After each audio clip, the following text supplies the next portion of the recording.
விசுவாச வாழ்க்கை என்ற தலைப்பில் நாங்கள் பார்த்து கொண்டு வருகிறோம். ஏசாயா 48 அதிகாரம் 17வது வசனம் சொல்லுகிறது, இஸ்ரவேலின் பரிசுத்தராய் இருக்கிற மீட்பராகி கர்த்தர் சொல்லுகிறதாவது, பிரயோஜனமாய் இருக்கிறதை உனக்கு போதித்து நீ நடக்க வேண்டிய வழியிலே உன்னை நடத்துகிற உன் தேவனாகி கர்த்தர் நானே. எத்தனை பேர் ஆமீன் சொல்றீங்க? ஆண்டவர் நமக்கு பிரயோஜனமானவைகளை போதிக்கிறவரா இருக்கிறார். நம்ம நடக்க வேண்டிய வழியை ஆண்டவர் நமக்கு காட்டுகிறவரா இருக்கிறார். ஆண்டவருடைய வார்த்தைகள், நீங்க கேட்கிற பிரசங்கங்கள் எப்பயுமே நீங்க அதை எப்படி பார்க்கணும்னா, அது ஆண்டவர் என்னுடைய வாழ்க்கைக்கு பிரயோஜனமானது ஆண்டவர் என்ன செய்யறாரு, கற்றுத்தருகிறார். எனக்கு ஆண்டவர் என்ன செய்யறாரு, போதிக்கிறார். ஆண்டவர் போதிக்கிற எந்த ஒரு காரியமுமே பிரயோஜனமற்றது கிடையாது. விசுவாச வாழ்க்கை என்றாலே ஆண்டவருடைய வார்த்தை சொல்லுது, நீதிமான் விசுவாசத்தினால் நீதிமான் பிழைப்பான், பின்வாங்கி போவானானால், எதை விட்டு, விசுவாசத்தை விட்டு பின்வாங்கி போவானானால் அவன் மேல் என் ஆத்மா பிரியமாய் இராது. ஆண்டவர் யார் மேல பிரியமா இருக்கிறாரு, விசுவாசிக்கிற மனுஷன் மேல பிரியமா இருக்கிறார். எபிரேயர் 11:6 சொல்லுது, என்ன விசுவாசம் தான் என்ன செய்யுது, தேவனை பிரியப்படுத்துது. ஆண்டவருடைய பிள்ளைகளாகிய நாங்க என்ன செய்யணும், ஆண்டவரை விசுவாசிக்கணும், அவருடைய வார்த்தைகளை விசுவாசிக்கணும், நம்பணும். என்ன பிரயோஜனமானவைகள் ஆண்டவர் நமக்கு போதிக்கிறார். அப்ப ஆண்டவர் நமக்கு போதிக்கிற வார்த்தைகள் அது நமக்கு பிரயோஜனத்தை உண்டாக்குறதா இருக்குது. ஆண்டவர் நமக்கு காட்டுகிற வழிகள் அது செம்மையான வழியா இருக்குது. எத்தனை பேர் ஆமீன் சொல்றீங்க? ஏசாயா 48:17 இந்த வார்த்தையை தான் சொல்லுது, இஸ்ரவேலின் பரிசுத்தராய் இருக்கிற உன் மீட்பராகிய கர்த்தர் சொல்லுகிறதாவது, பிரயோஜனமா இருக்கிறதை உனக்கு நான் போதித்து என நீ நடக்க வேண்டிய வழியிலே உன்னை நடத்துகிறவராய் இருக்கிறேன். அதே போல சங்கீதம் 84:10 1, 2, 3 நீங்க சொல்லுது. அது என்ன சொல்லப்படுகிறது என்றால், ஆண்டுடைய ஆலயத்தின் மேல என்ன நாங்க வாஞ்சையும் கவனமுமா இருக்கணுமா, 1000 நாளை பார்க்கிலும் ஆண்டுடைய சமூகத்துல இருக்கிறத நாங்க தெரிந்து கொள்ளணும்.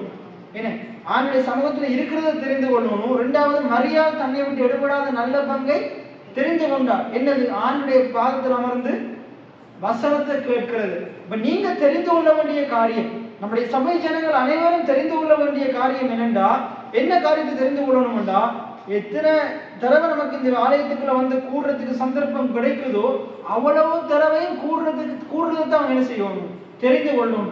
வேற காரியங்களை தெரிந்து கொள்றதை விட என்ன வேலைக்கு போகிறது, ஸ்கூலுக்கு போறது, என்ன இன்னும் பெரிய பெரிய இடங்களுக்கு போகிறத தெரிந்து கொள்றதை விட, தாவீது ராஜா சொல்றாரு, என்ன அவருக்கு இல்லாத வேலையா, அவர் பெரிய ஒரு ராஜா, அவருக்கு இல்லாத வேலையா?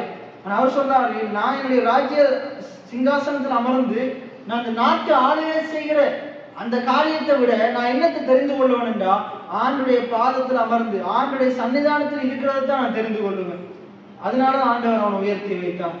அவனை புழுதியிலே குப்பையில இருந்தே உயர்த்தி வைத்தாருண்டா, அவன் தாழ்வுல இருக்கும் போதும் ஆண்டவருக்கு தான் முதலிடம் கொடுத்தான், ஆண்டவருக்கு தான் பாருனா.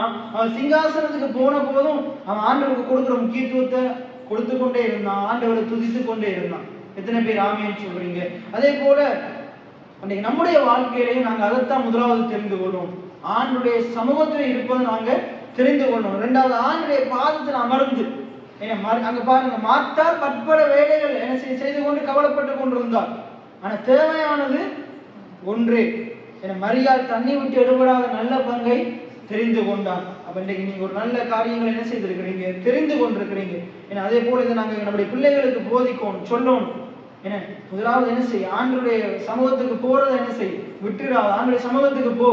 2வது என்ன கற்றுக் கொடுக்கணும்டா, 2வது என்ன காரியம் கற்றுக் கொடுக்கணும்டா, ஆண்டுடைய பாதத்தில் அமர்ந்து வார்த்தையை கேளு. அதான் மிக முக்கியம்.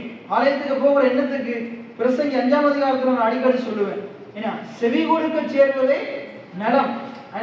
ஆண்டுடைய பாதத்தில் அமர்ந்து செவி கொடுக்க சேர்வதே நலம். இங்க மரியாள் என்ன செய்யறார், ஆண்டுடைய பாதத்தில் அமர்ந்து செவி கொடுத்து கொண்டிருக்கிறார், ஆண்டவர் பேசுகிற காரியங்களுக்கு செவி கொடுத்து கொண்டிருக்கிறார். ஆனா மார்த்தா கிச்சன்ல வேலை பார்த்து கொண்டு அவர் பேசி கொண்டிருக்கிறார், ஆண்டவருடைய வார்த்தைக்கு என்ன செய்யல, செவி கொடுக்கல. ஏன்னா அதுலயே அவர் பேசுகிற வார்த்தைகளை பாருங்க, புலம்பி கொண்டிருக்கிறார். மரியாதை பத்தி குறை பேசி கொண்டு இருக்கிறார். சரி, நம்ம இன்னைக்கு பார்க்க போகிற காரியம் என்னன்னா, இந்த விசுவாச வாழ்க்கையில நாங்க இன்னைக்கு 18வது வாரமா தொடர்ச்சியா நாங்க பார்த்து கொண்டு வர்றோம். இன்னைக்கு நான் பேச போகிற காரியம் கல்வாரி சிலுவையில் நாம் நீதியை பெற்றோம். நான் கடந்த 3 கிழமையா நான் பேசுறேன், விசுவாசமும் காணப்படாதவைகளும். விசுவாசமும் காணப்படாதவைகளும் என்ன சொல்லுங்க, விசுவாசமும் காணப்படாதவைகளும். காணப்படாதவைகள் எபிரேயர் 11:1 என்ன சொல்லுது? விசுவாசமானது நம்பப்படுகிறவைகளின் உறுதியும் காணப்படாதவைகளின் நிச்சயமுமா இருக்கிறது. இந்த அஸ்திபாரம் நம்முடைய கண்ணுக்கு தெரியல, ஆனா இந்த கட்டிடம் நம்முடைய கண்ணுக்கு தெரியுது. ஆனா நமக்கு ஒரு நிச்சயம் இருக்குது, இந்த கட்டிடம் நிலை நிற்கிறதுன்னு. அதுக்கு காரணம் இதை காட்டிலும் உறுதியான அஸ்திபாரம் கீழே இருக்குது. எத்தனை பேர் ஆமீன் சொல்றீங்க? இன்னைக்கு நாங்க பெரிய பெரிய மரங்களை பார்க்கிறோம். இவ்வளவு பெரிய பனைமரம், தென்னை மரம், நம்முடைய வீட்டில் இருக்கிற மாமரங்கள், கொய்யா மரங்கள் எல்லாம் இன்றைக்கு வெளியில பார்க்கும்போது இவ்வளவு செல்வ செழிப்பா வளர்ந்து இருக்குது. இன்னைக்கு அது வளர்ந்திருந்து கனி கொடுக்கறதுக்கு காரணம் காணப்படாத ரீதியில இருக்கிற என்னது? அந்த வேர் உறுதியா இருக்குது. எத்தனை பேர் ஆமீன் சொல்றீங்க? அதே போலதான் இன்னைக்கு நம்ம சரீரமாகிய, கடந்த 2 கிழமைக்கு முன்னுக்கு பார்த்தோம், சரீரமாகிய இந்த அழிந்து போகிற அனித்தியமான இந்த சரீரத்துல வாழ்றோம், இந்த வீட்டுல வாழ்றோம். ஆனா அதை காட்டிலும் நித்தியமான உள்ள ஒரு ஆவி மனிதன் இருக்கிறான். நம்முடைய ஆவி மனிதன் நித்தியமானவன், அவன் அழிவில்லாதவன். எத்தனை பேர் ஆமீன் சொல்றீங்க? அந்த ஆவி மனிதன் எப்படி உண்டாக்கப்பட்டானா? தேவன் ஆதியில என்ன செய்தாராம்? உலகத்தை உண்டாக்கிட்டு 7ஆம் நாள் 6ஆம் நாள் மனுஷனை உண்டாக்கும் போது அவர் எப்படி உண்டாக்கினாராம்? தமது சாயலாக, தமது ரூபத்தின்படி உண்டாக்கினாராம். தேவன் எப்படிப்பட்டவர் என்று தெசலோனிக்கேயர், தீமோத்தேயுல சொல்லப்படுது. கொலோசியர் 1:16 சொல்லுது, தேவன் எப்படிப்பட்டவராம்? ஒருவரும் கண்டிராதவரும் காணக்கூடாதவருமா இருக்கிறார். அப்ப நம்மளே எப்படி ஆரம்பத்துல உண்டாக்கினாரு? மண்ணால சரீரத்தை உண்டாக்குறதுக்கு முன்னுக்கு நம்மளை எப்படி உண்டாக்கினாரு? ஆதியாகமம் 1:26-28 சொல்லுது, அவருடைய சாயலின்படி, அவருடைய ரூபத்தின்படி. ஏன்னா பிதா குமாரன் பரிசுத்தாவியானவருடைய சாயலின்படி, பிதா குமாரன் பரிசுத்தாவியானவருடைய ரூபத்தின்படி. எது அவருடைய சாயல்? தேவன் ஆவியா இருக்கிறார். எத்தனை பேர் ஆவின்னு சொல்றீங்க? அப்ப நம்மளும் ஆவி மனிதர்களா இருக்கிறோம். போன கிழமை நான் காட்டினேன், கலாத்தியர் 6ஆம் அதிகாரம் 1வது வசனம்.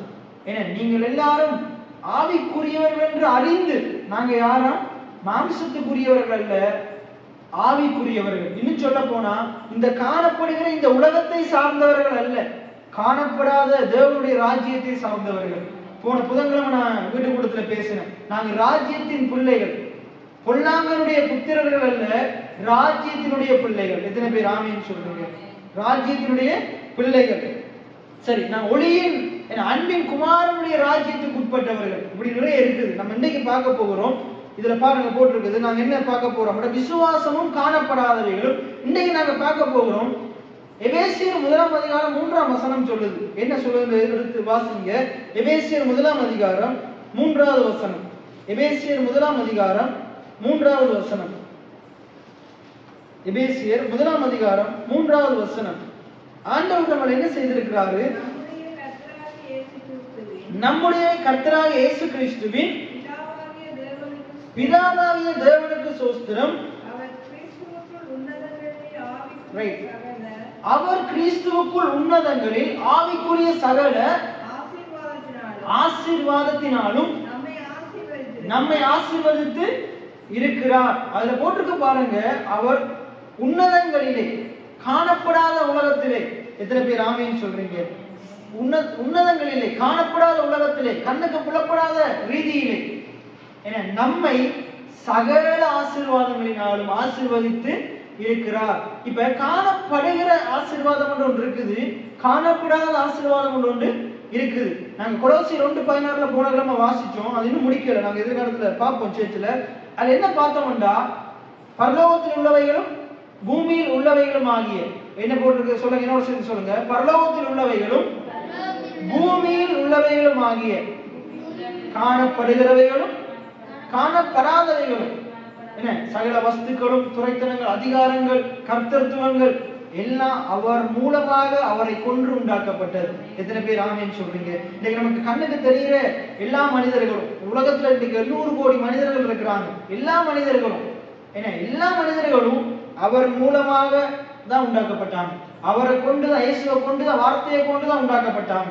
எத்தனை பேர் ஆமீன் சொல்றீங்க? இந்த உலகத்துல நாங்க பார்க்கிற எல்லாமே ஆண்டவரால் உண்டாக்கப்பட்டது. வானம் பூமி எல்லாமே கர்த்தரால் உண்டாக்கப்பட்டது. இன்னைக்கு மனுஷன் உண்டாக்குறது எங்க இருந்து உண்டாக்குறான்? கர்த்தர் உண்டாக்குறதுல இருந்து எடுத்து உண்டாக்குறான்.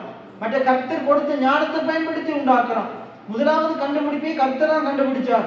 மனுஷன் அவரை போல உண்டாக்கினார். அந்த ஞானத்தினாலதான் மனுஷன் புதிய புதிய காரியங்களை அவன் கண்டுபிடிக்கிறான். கர்த்தர் இல்லாம ஒன்றுமே இல்லை. எத்தனை பேர் ஆமீன் சொல்றீங்க? எல்லாத்துக்கும் ஊற்றுக்காரனர் கர்த்தரா இருக்கிறார். எத்தனை பேர் ஆமென் சொல்றீங்க? ரைட். அப்ப அவர் எப்படி இருக்கிறாரு? காணக்கூடாதவரமா இருக்கிறாரு, ஒருவரும் கண்டிராதவருமா இருக்கிறார். இப்ப அவர் என்ன செய்திருக்கிறாரு? அவர் நமக்காக ஆசீர்வாதங்களை வைத்திருக்கிறார். இன்றைக்கு நிறைய நம்முடைய வாழ்க்கையில காணக்கூடிய ரீதியில இருக்கு. இன்றைக்கு அருமையான இந்த சபையை நாங்க கண்ணால பார்க்கிறோம். ஆனா ஒரு நாள் ஓலை குடிசையில் இருந்தோம். ஆனா அன்னைக்கு நாங்க என்ன விசுவாசிச்சோம்? ஆண்டவர் இந்த ஓலை குடிசை இப்படிப்பட்ட ஒரு கட்டிடமா மாத்துவார்னு விசுவாசிச்சோம்.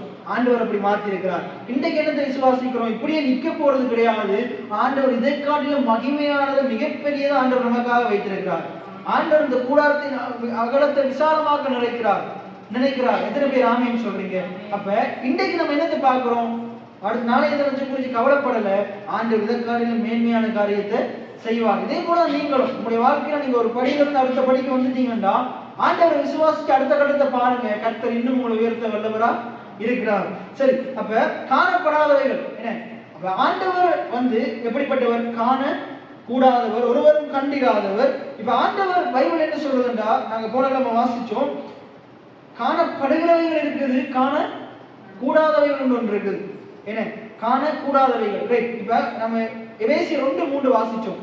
உன்னதங்களிலே, உன்னதம் என்றா எங்க இருக்குது? காணக்கூடாத இடம், உன்னதம். என்ன? தேவன் வாழுகிற இடம்.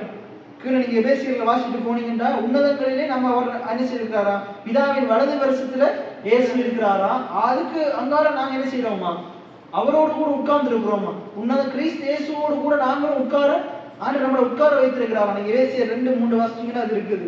சரி, இன்னைக்கு நம்ம என்ன பார்க்க போறோம்னா, விசுவாசமும் காணப்படாதவைகளும் தேவன் நமக்கு கொடுத்த காணப்படாத ஆசீர்வாதங்கள்ல ஒரு ஆசீர்வாதம். அதான் இன்னைக்கு நாங்க பார்க்க போகிறோம். காணப்படாத ஆசீர்வாதங்கள்ல ஒரு ஆசீர்வாதம். விசுவாசமானது காணப்படாதவைகளின் நிச்சயம்.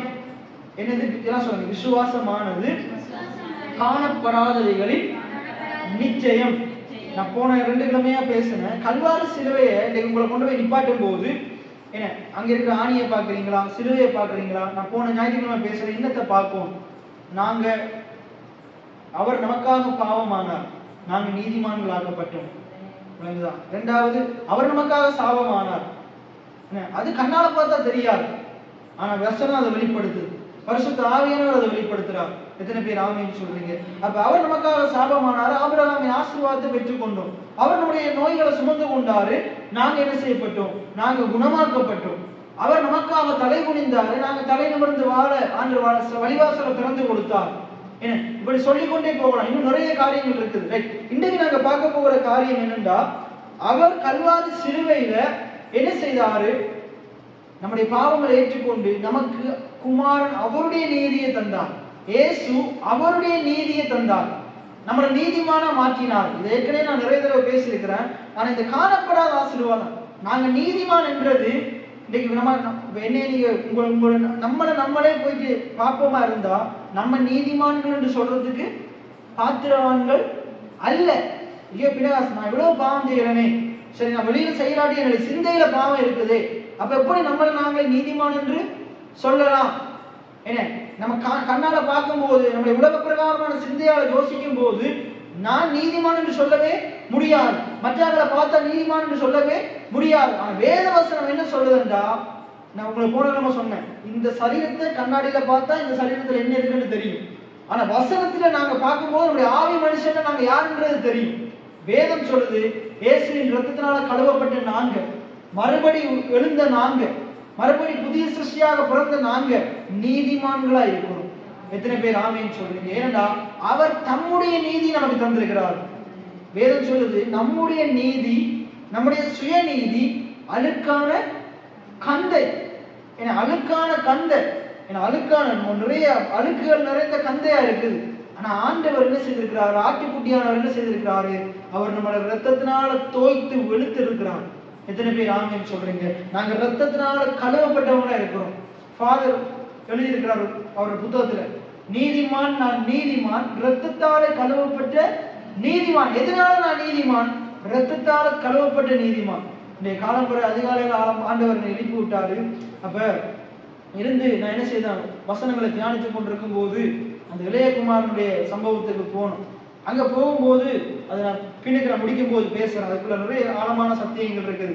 அங்க நாங்க நினைச்சிட்டு இருக்கிறோம், காணாமல் போனது யாரு? அதுல 3 உவமை சொல்லுது. காணாமல் போன ஆடு, காணாமல் போன நாணயம், காணாமல் போன மகன். நம்ம நினைச்சிட்டு இருக்கிறோம் காணாமல் போன மகன் யாரு? இளையகுமாரன் தான். ஏன்னா அவனுக்கு நம்ம ஒரு பேர் வச்சிருக்கிறோம் கெட்ட குமாரன். உண்மையா அவன் இளையகுமாரன். ஆனா அந்த இடத்துல சொல்லப்பட்டது காணாமல் போன குமாரன் வந்து இளையகுமாரன் அல்ல. காணாமல் போன குமாரன் யாரு? மூத்த குமாரன். காணாமல் போன குமாரன் யாரு? மூத்த குமாரன். இதுவரைக்கும் நீங்க பிரசங்கம் கேட்டிருப்பீங்க, நிறைய பேர் போய் வச்சிருப்பாங்க. காணாமல் போன குமாரன் யாரு? இளையகுமாரன். இன்றைக்கு நாங்க பைபிள் வசனத்தின் கான்டெக்ஸ்டின் அடிப்படையில நாங்க பார்க்க போகிறோம். காணாமல் போன குமாரன் வந்து இளையகுமாரன் இல்ல, காணாமல் போன குமாரன் யாரு? மூத்த குமாரன். சரி, அதை நாங்க பார்க்கறதுக்கு முன்னுக்கு நாங்க இதுல கொஞ்சம் காரியங்களை பார்ப்போம். அப்ப நான் என்ன சொன்னேன்? எபேசியர் 2:3 சொல்லுது, உன்னதங்களில் சகல ஆசீர்வாதங்களினாலும் ஆண்டவர் நம்மளை ஆசீர்வதித்திருக்கிறாரு. அந்த ஆசீர்வாதத்துல முதலாவது ஆசீர்வாதம் என்னது? நம்மளை நீதிமான்களா மாற்றிருக்கிறார். அது கண்ணுக்கு தெரியல. விசுவாசம் கண்ணுக்கு தெரியறது நம்புறது விசுவாசம் இல்லை. என்ன மாம்ச கண்ணால பார்க்கிறது நம்புறது விசுவாசம் இல்லை.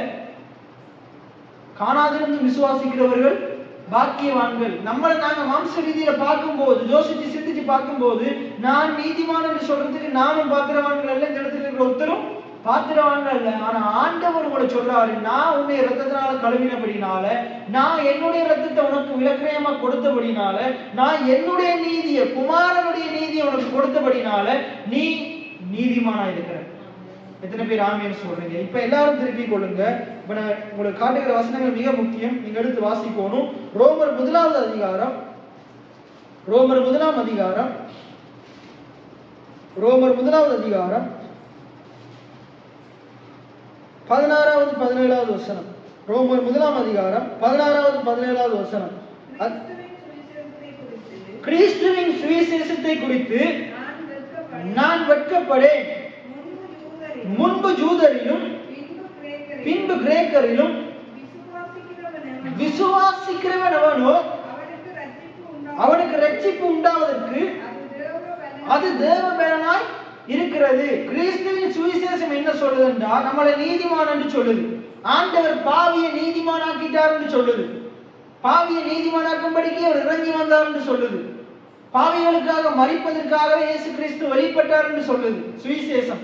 இது உலகத்தவனுக்கு எப்படி இருக்கலாம்? மரத்தனமா இருக்கலாம், முட்டாள்தனமா இருக்கலாம். ஆனா விசுவாசிக்கிற நமக்கு தேவபலனா இருக்குது. எத்தனை பேர் ஆமேன்னு சொல்றீங்க? இது நம்புவதற்கு ஏதுமில்லாத காரியமா இருக்குது. ஆனா ஆபிரகாம் நம்பிக்கையோடு விசுவாசித்தான். ஆபிரகாமுடைய விசுவாசம் அவனுக்கு நீதியாக எண்ணப்பட்டது. ஆபிரகாம் பிள்ளை பெறத்துக்கு அவனுக்கு அருகதே இல்லை, பாக்கியமே இல்லை. ஆனால் விசுவாசிக்கும் போது அவனுக்கு இல்லாததை தேவனுடைய வாழ்க்கையில கொடுத்தார்.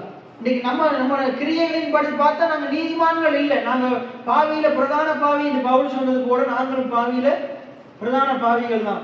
ஆனா ஆண்டவர் கிரியையை பார்க்கல, அவர் நம்புகிறது இருதயத்தை பார்க்கிறார். எத்தனை பேர் ஆமீன்னு சொல்றீங்க? இருதயத்தை பார்க்கிறார். இருதயத்துல நீ இயேசு ஏற்றுக்கொண்டிருக்கிறியா? உன்னுடைய இருதயம் விருத்த சேதனம் பண்ணப்பட்டிருக்குதா? மாம்சத்துல பண்ணப்பட்ட விருத்த சேதனத்தை பார்க்கல, உன்னுடைய இருதயம் விருத்த சேதனம் பண்ணப்பட்டிருக்கான்னு ஆண்டவர் பார்க்கிறார். எனக்கு சொல்லுது பாருங்க, கிறிஸ்துவின் சுவிசேஷத்தை குறித்து நான் வெட்கப்படேன். நீங்க வெட்கப்படுறீங்களா? வெட்கப்படுறீங்களா? வெட்கப்படேன். ஏன்? அந்த கிறிஸ்துவின் சுவிசேஷம் என்னை ரட்சிக்க கூடியதா இருக்குது. இன்னைக்கு நான் பாவம் செஞ்சு கொண்டிருந்த அந்த பாவத்திலிருந்து என்னை ரட்சிக்க கூடியதா இருக்குது. நான் நீதிமானா இருக்கிறேன், நீதி கேட்டபடி வாழ உதவி செய்யக்கூடியதா இருக்குது. கிறிஸ்துவின் சுவிசேஷம் நான் நீதி செய்த பிறகு நம்ம நீதிமான் என்று சொல்றது கிடையாது. முதலாவது சொல்றது நீ நீதிமான் ஆகையினால பாவம் செய்யாத. எல்லா ஜனங்களும் அந்த ஸ்திரியை சுத்தி என்ன செய்யறாரு? நீ விபச்சாரம் செஞ்சுட்ட, நான் உன்னை கல்லெறிஞ்சு கொல்ல போறேன்னு மதமும் மார்க்கமும் சுத்தி நிக்குது. முழு இஸ்ரவேல் ஜூதர்களும் சுத்தி நிக்கிறாங்க. என்ன அப்ப இயேசு அங்க அவரை பாவி என்று சொல்லவே இல்லை. எல்லா ஜனங்களும் பாவி, அந்த பாவியாக ஸ்திரி இவள் விபச்சாரம் செஞ்சுட்டாங்க, கல்லெறிந்து நிக்கிறாங்க. ஆனா இயேசு சொல்றாரு, நீ போய் நீ பாவம் செய்யாது. அவள் பாவி என்று சொல்ல, நீ போய் நீ பாவம் செய்யாது என்று சொல்றாரு. அதான் சுவிசேஷம். நீ போய் நீ பாவம் செய்யாத, நீ நீதிமான இருக்கிற, நான் உன்னை மன்னிச்சிட்டேன். பைபிள் சொல்றது, இவருடைய பாவங்கள் மன்னிக்கப்பட்டதோ, இவருடைய மீறுதல்களை கர்த்தர் எண்ணாது இருக்கிறாரோ, இவருடைய அக்கிரமங்கள் மன்னிக்கப்பட்டிருக்கிறதோ அவன் பாக்கியவான். எத்தனை பேர் ஆமீன் சொல்றீங்க? சரி, அப்ப இதுல போட்டிருக்க பாருங்க, விசுவாசத்தினாலே அதுக்கு மேல போட்டிருக்கு, சுவிசேஷத்தை குறித்து நான் வெட்கப்படேன். முன்பு கிரேக்கரிலும், முன்பு ஜூதரிலும் பின்பு கிரேக்கரிலும் விசுவாசிக்கிறவன் எவனோ அவனுக்கு ரட்சிப்பு உண்டாவதற்காது தேவபலனா இருக்குது. மாம்ச ரீதியில ஜூதர்கள் இயேசுவின் சந்ததியில பிறந்தவங்க. என்ன ஆனா நாங்க புறஜாதிகள் இயேசுவின் சந்ததியில பிறக்கல. ஆனா நாங்களோ அவங்களோ விசுவாசத்தினாலதான் பிழைக்க முடியும். கிரியையினால பிழைக்க முடியாது. கிரியையினால பரலோகத்துக்கு போக முடியாது. இன்னும் சிலர் சொல்றாங்க, இந்த சில நம்முடைய கிறிஸ்தவ மதத்திலே சிலர் சொல்றாங்க 1,44,000 பேர் எங்க போவாங்க? பரலோகத்துக்கு. அப்படி வேதம் சொல்லுதா? 1,44,000 பேர் தான் போவான்னு சொல்லுதா? நீங்க வெளிப்படுத்த 7ஆம் அதிகாரத்தை நீங்க கூட வீட்டுல போய் வாசிச்சு பாருங்க. நான் இன்னொரு நாள் பேசுறேன். நான் ஏற்கனவே பேசியே இருக்கிறேன். என்ன அதுல ஒவ்வொரு கோத்திரத்திலையும் 12,000 பேர். என்ன 12,000 பேர். அதுல ஜூத கோத்திரத்துல ஒவ்வொரு கோத்திரத்திலையும் 12,000 பேர். அதுல 1,44,000 பேர். ஆனா பைபிள் என்ன சொல்லுதுன்றா, அங்க மூப்பர்கள் 24 மூப்பர்கள் தேவதூர்கள் இருக்கிறாங்க. ஆண்டவர் வெள்ள சிங்காசனத்துல இருக்கிறாரு. ஆனா ஒரு ஜனம் வெள்ள இங்க தெரிந்தவங்க எல்லாம் வர்றாங்களாம். அந்த ஜனங்களை குறித்து சொல்லுது, திரளான ஜனங்கள் வர்றாங்களாம். ஆனா திரளான எண்ணிக்கை சொல்லப்படல, திரளான ஜனங்கள். அவங்க யாருக்கு இந்த யோவான் ஸ்நானகன் கேட்கும்போது அங்க சொல்லப்படுது, அவங்க இயேசுவின் ரத்தத்தினால தோய்த்து வெளுக்கப்பட்டவர்கள். எத்தனை பேர் ஆமீன் சொல்றீங்க? அவங்க இந்த உலகத்துல சரியான பாடுகள் கஷ்டத்தை அனுபவித்தவங்க. ஆனா ஆண்டவருடைய இயேசு கிறிஸ்துவின் ரத்தம் அவங்கள பரலோகத்துக்கு கொண்டு வந்து இருக்குது. எத்தனை பேர் ஆமீன் சொல்றாங்க? அந்த கூட்டத்துல நானும் நிற்பேன். அந்த விசுவாசம் உங்களுக்கு இருக்குதா? இன்னைக்கு நிக்கல, விசுவாசம் இருக்குது. அந்த கூட்டத்துல ஒருத்தர் தான் நான். எதனால? நான் சரியா நடந்ததாலையா? இயேசுவின் ரத்தத்தினால கழுவப்பட்டிருக்கிறதா? எத்தனை பேர் ஆமீன் சொல்றீங்க? சுத்திகரிக்கப்பட்டிருக்கிறதுனால, என்னுடைய பாவங்கள் மன்னிக்கப்பட்டிருக்கிறதுனால. சரி, அப்ப இங்க என்ன சொல்லுது பாருங்க. அப்ப ஜூதராக ஆனாலும் சரி, கிரேக்கர் ஆனாலும் சரி, மற்ற எந்த பிரஜாதிகள் ஆனாலும் சரி, என்ன விசுவாசிக்கிறவனுக்கு தான் தேவ வேலை. இயேசு என்னுடைய இரட்சகர், நான் பாவி, இயேசு என்னுடைய இரட்சகர். அந்த விசுவாசிக்கிறவனை அந்த பாவத்தை அவர் சுமந்து கொண்டிருக்கிறார். என்னுடைய பாவத்தை அவர் சுமந்து கொண்டிருக்கிறார். அவருடைய நீதி எனக்கு தந்திருக்கிறார். எனக்காகவே மரித்தார், எனக்காக தண்டிக்கப்பட்டார், அதனால நான் மன்னிக்கப்பட்டேன். இந்த சத்தியத்தை புரிந்து கொண்டவனுக்கு சுவிசேஷம் எப்படி இருக்குது? தேவ பலனா இருக்குது. அப்ப தேவ பலனா இருக்குது. அடுத்த வசனம் சொல்லுது பாருங்க, விசுவாசத்தினாலே நீதிமான் பிழைப்பான். எதை விசுவாசிக்கிறதுனால? இப்ப சொன்னதை விசுவாசிக்கிறதுனால நீதிமான் பிழைப்பான் என்று எழுதியிருக்கிறபடி விசுவாசத்தினால் உண்டாகும் தேவ நீதி. அப்ப தேவ நீதி எதனால உண்டாகுதான்? விசுவாசத்தினால உண்டாகுதான். இப்ப நம்ம பார்க்க போறோம், தேவ நீதி என்றா என்ன? தேவ நீதி என்றா என்ன? நான் அறிஞ்சு கொண்ட சத்தியத்துல நான் எத்தனையோ சொல்லியிருக்கிறேன். மிகப்பெரிய சத்தியங்கள் உண்டுதான். என்னது? தேவநீதி, சுயநீதி. எல்லாம் சொல்லுங்க, தேவநீதி, சுயநீதி. இதை நான் அறிந்து 2020ஆம் ஆண்டு இதை அறிஞ்சு கொள்ளும் போதுதான் பைபிளை குறித்துதான் என்னுடைய பார்வையை என்ன செஞ்சது? மாறிச்சு. சுயநீதின்ற என்னண்டா, நம்முடைய ஜெபம், நம்முடைய தசம பாகம் காணிக்க, என்ன நம்முடைய பரிசுத்தம், நாங்க செய்கிற கிரியைகள், நம்ம செய்கிற கிரியைகள், நம்முடைய செயல்கள், நம்முடைய கிரியைகள் என்று சொல்லலாம், நம்முடைய செயல்கள் என்று சொல்லலாம். சுயம்னா யாரு? நம்மளை பத்தி சொல்றதான். சுயசரிதை என்றா என்னது? என்னைய பத்தி சொல்றதான். நான் இந்த பேர் இது, நான் என்ன படிச்சிருக்கிறேன், அது படிச்சிருக்கிறேன், இது படிச்சிருக்கிறேன், என்னுடைய பேர் புகழ சொல்றதான் சுய காரியங்கள். அப்ப சுய நீதி என்னன்னா என்னுடைய நீதியை சொல்றது, நான் இவ்வளவு சரியானவன் சொல்றது. உங்களுக்கு உதாரணத்துக்கு சொல்ல போனா, லூக்கா 18ஆம் அதிகாரத்தில் 2 பேருக்கு ஜெபம் இருக்குது. எடுக்கவன 2 பேருக்கு ஜெபம் இருக்குது. ஒன்று பரிசேயனுடைய ஜெபம், இன்னொன்று ஆயக்காரனுடைய ஜெபம். இந்த பரிசேயனுடைய ஜெபம் அவன் ஜெபிக்கிறது பிள்ளை இல்லை, அவன் ஜெபிக்கிற அவ்வளத்தையும் அவன் செய்யறான். உபவாசம் பண்றான், தசமபானம் கொடுக்கிறான். என்ன அவனுக்காக இவன் பார்த்த பரிசுத்தவான் தான், எல்லாம் சரியா நடக்கிறவன் தான். ஆனா இவனுக்கு இருக்கிற நீதி என்ன நீதி? சுயநீதி. ஆனா அவன் பாவி தான். அந்த பாவியாகி ஆயக்காரன் பாவி, மக்களை ஏமாத்தி வரி வசூலிக்கிறவன் பாவி, மிக கொடூரமான ஒரு மனுஷன். ஆனா அவன் ஆண்டுடைய கிருபைக்காக ஏங்குறான். அவன் தன்னை மேன்மைப்படுத்தல, தான் செய்யற செயலை சரின்னு சொல்லல. அவன் ஆண்டவரை நான் இவ்வளவு செய்தாலும் நம்முடைய கிருபையினால அந்த இடத்துல இருக்கிறேன், நம்முடைய கிருபை இல்லாட்டி நான் இந்த இடத்துல நிற்கிறதுக்கு தகுதி அற்றவன். ஆண்டவர் சொல்றாரு, அவன் அல்ல, இவனுடைய ஜெபமே கேட்கப்பட்டது, இவனே நீதிமான் என்று வேறும் சொல்லுது. அப்ப பரிசீலனை குறிச்சுட்டு நம்ம அதுதான் பார்க்க போகிறோம், கடைசியில பார்க்க போகிறோம். சரி, அப்ப இங்க என்ன சொல்றது? விசுவாசத்தினாலே நீதிமான் பிழைப்பான். என்ன அப்ப விசுவாசத்தினால என்ன செய்தான்? தேவ நீதி உண்டாகுதான். சரி, நீதி என்ன என்னது? நீதி என்றா என்னது? இங்கிலீஷ்ல சொல்லுவாங்க ரைட், சரி. நீதி என்றா சரியா நடக்கிறவன், நீதிமான் என்றா சரியா நடக்கிறவன், குற்றம் சாட்டப்படாதவன். நீதிமான்கள் யாரு? குற்றம் சாட்டப்படாதவன். நீதி என்றால் சொல்ல போனா சரி, இவன் செஞ்சது சரி, ரைட். நீதிமானுக்கு இங்கிலீஷ்ல சொல்லுவாங்க ரைச்சஸ் மேன், ரைச்சஸ் மேன். நீதிக்கு இங்கிலீஷ்ல சொல்லுவாங்க ரைட், அதாவது சரியா நடக்கிறவன், சரியா நடக்கிறவன். மற்றது குற்றம் சாட்டப்படாதவன், பிழையற்றவன். குற்றம் சாட்டப்படாதவன், பிழையற்றவன். இப்ப பாருங்க, ஆண்டவர் நம்மளை எப்படி சொல்றாராம்? எப்படி சொல்றாங்கன்னா நீதிமான்னு சொல்றாங்க. நம்ம யோசிச்சு பார்க்கலாம், ஐயா நானா குற்றம் சாட்டப்படாதவன், மற்றவர்களுக்கு தெரியாம இருக்கலாம், ஆனா நான் செஞ்ச குற்றம் பாவம் எல்லாம் எனக்கு தெரியுமே, எனக்கு தெரியுமே. நான் உங்களுக்கு கடந்த நாட்கள்ல பேசினேன், ஆண்டவர் நம்முடைய பாவங்களை கடலின் ஆழத்துல போட்டுட்டார். எத்தனை பேர் ஆமீன் சொல்றீங்க? இப்ப பாஸ்டர் கொழும்புக்கு கூட்டிட்டு போயிருக்கிறார் பிள்ளைகளை, அவங்க இந்த சத்தியத்தை தான் கற்றுக் கொடுப்பாங்க. இயேசுவோட ரத்தம் நம்முடைய பாவங்களை கழுவி இருக்குது. அந்த சத்தியத்தை கடைசி நாள் அவங்க சொல்லிக் கொடுக்குற காரியம் என்ன? ஒரு சிகப்பு துணியை என்ன செய்வாங்க, கருப்பு துணியை கொடுப்பாங்க. கருப்பு துணியை கொடுத்து இந்த கருப்பு துணியை பின்னால எறின்னு சொல்லுவாங்க. அந்த பாடமெல்லாம் படிச்சு முடிய 5வது நாள் இந்த கருப்பு துணியை பின்னால எறி, ஏன்னா பின்னால எறியும் போது அவங்க அறிக்கை செய்ய சொல்லுவாங்க, ஆண்டவர் என்னுடைய பாவங்களை எல்லாம் தன்னுடைய முதுகுக்கு பின்பதாக கடலின் ஆழத்துல போட்டுட்டார். கடலின் ஆழத்துல போட்டதை எடுக்க முடியுமா? எடுக்க முடியாது. என்ன அப்ப ஆண்டவருடைய பாவங்களை என்ன செய்திருக்கிறாரு? போன கிட்டத்தட்ட சொல்லித்தங்க, கார்மேகத்தை போல என்ன செஞ்சிருக்கிறாரு? நீக்கி இருக்கிறாரு. நம்முடைய பாவங்களை கடலின் ஆழத்துல போட்டிருக்கிறாரு. நம்முடைய பாவங்களை விலக்கி இருக்கிறாரு. எத்தனை பேர் ஆமீன் சொல்றீங்க? நம்முடைய பாவங்களை உண்ணாது இருக்கிறார். நம்முடைய பாவங்களுக்கு தக்கதாக செய்யாமலும் உன்னுடைய அக்கிரமங்களுக்கு தக்கதாக சரி கட்டாமலும் இருப்பேன் என்று சொல்றார். சரி, அப்ப இப்ப பாவத்தை தூக்கி போட்ட பிறகு இப்ப நமக்குள்ள இருந்த பாவத்தை அவங்க என்ன செஞ்சிட்டாரு? நம்ம அறிக்கை செய்யும் போது, ஆண்டவரிடத்துல மன்னிப்பை கேட்கும் போது நம்முடைய பாவத்தை என்ன செஞ்சிட்டாரு? தூக்கி போட்டுட்டார். இனி அவர் அந்த பாவத்தை திருப்பி எடுக்க மாட்டார். மனுஷன் தான் என்ன செய்வான்?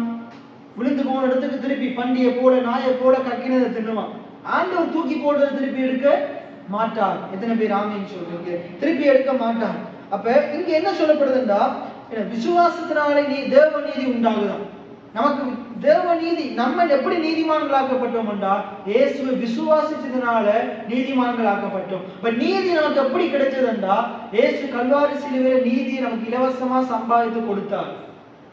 நீதியை இலவசமா சம்பாதித்து கொடுத்தார். இப்ப இயேசு தம்முடைய நீதியை நமக்கு கொடுத்தார், அவருடைய நீதியை நமக்கு கொடுத்தார். இப்ப நம்ம பார்க்க போறோம், தேவன் இங்க இயேசு இருக்கிறார். உண்மையாகவே தேவனுடைய முகத்துல முழிக்கிறதுக்கு தகுதியுடைய நபர் யாருன்னா இயேசு கிறிஸ்து மட்டும்தான். என்ன? இயேசு கிறிஸ்து மட்டும்தான். ஆனா இயேசு பேசின 4வது வார்த்தை என்னது? என் தேவனே, என் தேவனே ஏன் என்னை கைவிட்டீர்? இயேசு பாவத்தை நோக்கி பார்க்க கூடாத சுத்த கண்ணன் என்று வேதம் சொல்லுது. இயேசு தேவன் பாவத்தை நோக்கி பார்க்க கூடாத சுத்த கண்ணனா இருக்கிறார். என்ன ஆகையினால அவர் என்ன செய்ய, அப்ப இயேசுவை முகத்தை திருப்பினார். கல்வாரி சிலுவையில தேவனே இயேசுவுக்கு முகத்தை திருப்பினார். இயேசுவை கைவிட்டார். இயேசுவை கைவிட்டாருண்டா, அங்க முழு உலக மனுஷனுடைய பாவம் அனைத்தும் அவர் மேல வைக்கப்பட்டது. ஏசாயால சொல்லப்படுது, மயிர் கத்தரிக்கிறவர்களுக்கு முன்பாக சத்தமிடாத ஆட்டை போல இருந்தார். சத்தமிடாத ஆட்டை போல தன்னை ஒப்பு கொடுத்து வச்சிருந்தார். அவர் நினைச்சிருந்தா நான் புல செய்யல, என்னை அடிக்க முடியாதுன்னு சொல்லியிருக்கலாம், சிலுவையை விட்டு இறங்கி வந்திருக்கலாம். ஆனா தம்மை தாமே பழுதற்றபடியாக அவரிடத்துல ஒரு பழுதுமே கிடையாது, ஒரு பாவமே இல்லை, ஒரு அப்பழுக்கற்றவரா அவர் இருந்தார், ஒரு பாவம் அறியாதவரா, பாவம் செய்யாதவரா இருந்தார். அவருக்கு பாவம் என்னன்னு தெரியாது. அவ்வளவு பரிசுத்தம் உள்ள தெய்வம் பாவியாகி எனக்காக, பாவிகளாகி நமக்காக கல்வாரி சிலுவையில தம்மையே பலியாக ஒப்பு கொடுத்தார். எத்தனை பேர் ஆமீன் சொல்றீங்க? பழைய பாட்டுல இந்த ஜனங்களுடைய பாவங்களுக்காக அந்த சமாதான அந்த குற்ற நிவாரண பலிகளை தேர்ந்தெடுக்கும் போது அது எப்படி தேர்ந்தெடுக்கப்படணும்? ஜாத்ராமத்துல இருக்குது, பழுதற்றதா இருக்கும். என்ன, அது 1 வயது நிரம்பினதா இருக்கும், ஆணா இருக்கும். அதுல எந்த ஒரு பழுதுமே, எந்த ஒரு காலோ இங்கே நொண்டியா இது இருக்கவே கூடாது. பூரணமா அது எப்படி இருக்கணும்? அது ஆசாரியான் செக் பண்ணி தான் அதை ஏற்றுக்கொள்வான். செக் பண்ணும்போது பழுது இருந்தா அது பலி கொடுக்க மாட்டான். அதே கூட ஆண்டவர் அதை கூட நம்முடைய ஆட்டுக்குட்டியானவர் பழுதற்றவரா இருந்தார், பரிசுத்தம் உள்ளவரா இருந்தார். எந்த குறையுமே அவர்கிட்ட இல்லை. அவர்கிட்ட யாருமே என்ன செய்ய முடியாது, இந்த குறை இருக்கிறது சுட்டி காட்ட. அவ்வளவு பரிசுத்தம் உள்ள தெய்வம். அவர் தம்மை தாமே பலியாக ஒப்பு கொடுத்தார். எத்தனை பேர் ஆமீன் சொல்றீங்க? தம்மை தாமே பலியாக ஒப்பு கொடுத்தார். அப்ப அவர் அதான் நீதிமான். இயேசு ஞானஸ்தானம் எடுக்க வேண்டிய அவசியமே இல்லை. ஆனா ஜோர்தான் நதியில ஜோவானால ஞானஸ்தானம் பெறும்போது இயேசு என்ன சொல்றாரு? நாங்க வாசிப்போம். மத்தேயு 3ஆம் அதிகாரம் மத்தேயு, மார்க்கு, லூக்கா, யோவான் எல்லாம் லூக்கால எல்லாம் இருக்குது. மத்தேயு 3ஆம் அதிகாரம் கடைசி வசனங்களை வாசிங்க. 14ஆம் வசனம், 14, 15ஆம் வசனத்தை வாசிங்க. 14, 15ஆம் வசனம். மத்தேயு 3ஆம் அதிகாரம் 14, 15. அதுக்கு மேல இயேசு இடத்துல யோவான் ஸ்தானத்துல ஜோர்தான் நதியில இயேசு ஞானஸ்தானம் பெறதுக்கு கலிலேயா விட்டு வரும்போது இப்பதான் யோவான் சொல்றாரு பாருங்க. 14ஆம் வசனத்தை வாசிங்க. யோவான் இயேசுவுக்கு தடை செய்து சொல்றாரு, நான் உம்மிடத்திலே ஞானஸ்தானம் பெற வேண்டி இருக்க நீர் என்னிடத்தில் வரலாமா? ரைட், அடுத்து வாசிங்க. இயேசு யோவான் ஸ்தானங்களுக்கு பிரதியுத்தரமாக இப்பொழுது இடங்கொடு, இப்படி எல்லா நீதியையும் நிறைவேற்றுவது நமக்கு ஏற்றதாயிருக்கிறது என்றார். பாருங்க, இயேசு என்ன சொல்றாரு? அவர் ஞானஸ்தானம் பெற வேண்டிய தேவையே இல்லை, ஆனா அவர் ஞானஸ்தானம் எடுக்கிறார். இப்ப யோவான் சொல்றாரு, நான் உன்னிடத்துல ஞானஸ்தானம் பெற வேண்டியிருக்கு, நீ என்னிடத்துல ஞானஸ்தானம் பெறலாம்னு சொல்லும்போது அவர் சொல்றாரு, இப்ப நீ எனக்கு என்ன செய்ய இடம் கொடு, என இப்படி எல்லா நீதியையும் நிறைவேற்றுவது நமக்கு ஏற்றதா இருக்கிறது. என்ன ஏற்றதா இருக்கிறது? அப்ப அவர் ஞானஸ்தானம் எடுத்தார் எதுக்காக? நீதியை நிறைவேற்றுறதுக்காக. நீதியை தேவனுடைய பார்வையில் ஒரு மனுஷன் எப்படியெல்லாம் இருக்கணுமோ அப்படியெல்லாம் அவர் இருக்கணும், அப்படியெல்லாம் அவர் இருக்கணும். எல்லா மனுஷனை கூட அவர் இந்த உலகத்துல வாழ்ந்தார், அவரும் பாடுபட்டார், அவருக்கும் சோதனைகள் வந்தது, அவரும் சோதனைகளை ஜெயித்தார். எத்தனை பேர் ஆமீன் சொல்றீங்க? அவர் நமக்கு ஒரு முன்மாதிரியை வைத்து விட்டு போயிருக்கிறார். ஒரு மனுஷன் எப்படி வாழணும்ன்ற ஒரு முன்மாதிரியை வைத்து விட்டு போயிருக்கிறார். ஒரு மனுஷனால வாழ முடியும், தேவனை விசுவாசிச்சு தேவனுடைய சத்தத்துக்கு செவி கொடுத்து நடந்தா மனுஷனால வாழ முடியும் என்று வாழ்ந்து காட்டிட்டு போனார். பாவத்தை எதிர்த்து நிற்க முடியும், பிசாசை எதிர்த்து நிற்க முடியும், எதிராக வருகிற பிரச்சனைகளை எதிர்த்து நிற்க முடியும், நோயையும் பேயையும் விரட்ட முடியும். எத்தனை பேர் ஆமீன் சொல்றீங்க? விசுவாசிக்கிற அவர் என்ன சொல்றாரு? என்னை விசுவாசிக்கிறவன் நான் செய்த கிரியைகளையும் செய்வான், அதை பார்க்கிற மேலானவைகளையும். இயேசு தெய்வம் கடவுளா இருந்து கொண்டு இதெல்லாம் செஞ்சாரு, மனுஷகுமாரன் இதெல்லாம் செஞ்சார், மனுஷனா இருந்து கொண்டு இதெல்லாம் செய்தார். எத்தனை பேர் ஆமீன் சொல்றீங்க? அப்ப நாங்களும் மனுஷர்களா வாழ்றோம், நம்மளாலேயும் செய்ய முடியும். நாங்களும் அவரை போல, அவர் தேவனை விசுவாசித்தது போல நாங்களும் அவரை விசுவாசிச்சா நம்மால கூடாத காரியங்கள் ஒன்றும் இல்லை. இயேசுவே சொல்றார், உங்களால் கூடாதவைகள் ஒன்றும் இல்லை, என்னை விசுவாசிக்கிறவன் நான் செய்த கிரியைகளையும் செய்வான், அதை விட மேலான காரியங்களையும் செய்வான். சரி, அப்ப இயேசு ஞானஸ்தானத்துக்கு என்ன சொல்றாரு? இப்படியாக எல்லா நீதியையும் நிறைவேற்றுவது. அப்ப இயேசு என்ன செய்தாரு? உலகத்தில் அவர் கல்வாரி சிலுவைக்கு போகும்போது அவர் நீதிமானா இருந்தார். அவர் பாவி அல்ல, அவர் நீதிமான். இயேசு நீதிமான், நாங்க தான் பாவிகள். அப்ப அவர் நீதிமானா கல்வாரி சிலுவைக்கு போனார். போய் அவர் கல்வாரி சிலுவையில் அவருடைய நீதியை நமக்கு கொடுத்துட்டு நம்முடைய பாவங்களை அவர் எடுத்துக்கொண்டார். இது விளங்குறதுக்காக ஒரு உதாரணம் சொல்றேன். இப்ப இந்த ரோட்ல போட்டிருக்குது, பைக்ல 70 கிலோமீட்டருக்கு மேல என்ன செய்யக்கூடாது, போகக்கூடாது. அங்கிருந்து வரும்போது 50 கிலோமீட்டருக்கு மேல வரக்கூடாது. இப்ப இடையில சந்தியில ஆலமரத்துக்கு மேல போலீஸ்காரர் நிக்கிறார். இப்ப நான் என்ன செய்யறேன், பைக்ல அங்கிருந்து கொண்டு இந்த கருப்பு கலர் ஷர்ட் போட்டுக்கொண்டு என்ன செய்யறேன், பைக்ல வேகமா 80 கிலோமீட்டர் ஸ்பீட்ல என்ன செய்யறேன், இந்த ரோட்ல 50க்கு மேல வரக்கூடாது, 80ல வர்றேன். இப்ப நான் இந்த உலகத்தின் நீதியின் அடிப்படையில, சட்டத்தின் அடிப்படையில் நான் யாரு? குற்றவாளி. நான் யாரு? குற்றவாளி. இப்ப நான் என்ன செய்யறேன், ஸ்பீட்ல வர்றேன். வந்துட்டு என்ன செய்யறேன், டக்குன்னு பைக்கையும் மாத்தி என்னோட ஷர்ட் கலரையும் மாத்திட்டேன். பைக்கையும் மாத்தி ஷர்ட் கலரையும் என்னுடைய அங்கேயே மாத்திட்டேன். ஏன்னா இப்ப எனக்கு இப்ப அவங்க என்னத்தை பார்த்தாங்க, இந்த ஹெல்மெட்டுக்கு இந்த மோன் தெரியாது, உங்களுக்கு என்ன தெரியும், அவங்களுக்கு என்ன தெரியாது. அவங்களோட பார்வையில யாரு என்ன அடையாளம்? இந்த சிவப்பு கலர் பைக் வச்சிருக்கிறவர், மற்றது கருப்பு கலர் டிஷர்ட் போட்டிருக்கிறவர், அவர் தான் குற்றவாளி. அவருக்கு பின்னுக்கு பைக் எடுத்து தள்ளிட்டு வர்றாங்க. நான் பைக்கை மாற்றி கொடுத்துட்டு மாறிட்டு இன்னொரு நாள் அந்த அங்கேயே இதே மாதிரி ஷர்ட்டை இன்னொரு நாள் போட்டார். நான் சிவப்பு கலர் ஷர்ட் போட்டேன். என்ன போட்டேன்? இப்ப நான் அந்த இடத்துல நிற்கிறேன். அதுல போலீஸ்கார் நின்று எழுதுவாரா? எழுத மாட்டார். ஆனா உள்ள பாவி மனுஷன் தான். ஆனா அவர் அந்த ஒரு தவறு செய்யாத அந்த மனுஷன் அவருடைய வஸ்திரத்தை எனக்கு கொடுத்திருக்கிறார். இயேசு நமக்கு நீதியின் சால்வையை நமக்கு தந்துட்டார், அவருடைய நீதியின் வஸ்திரத்தை நமக்கு தந்துட்டார். எத்தனை பேர் ஆமீன் சொல்றீங்க? நம்முடைய வஸ்திரத்தை அவர் ஏற்றுக் கொண்டுட்டான். இப்ப அவன் திறந்துட்டு போய் அவனை பிடிச்சி அவனுக்கு எழுதி விட்டுருவான்.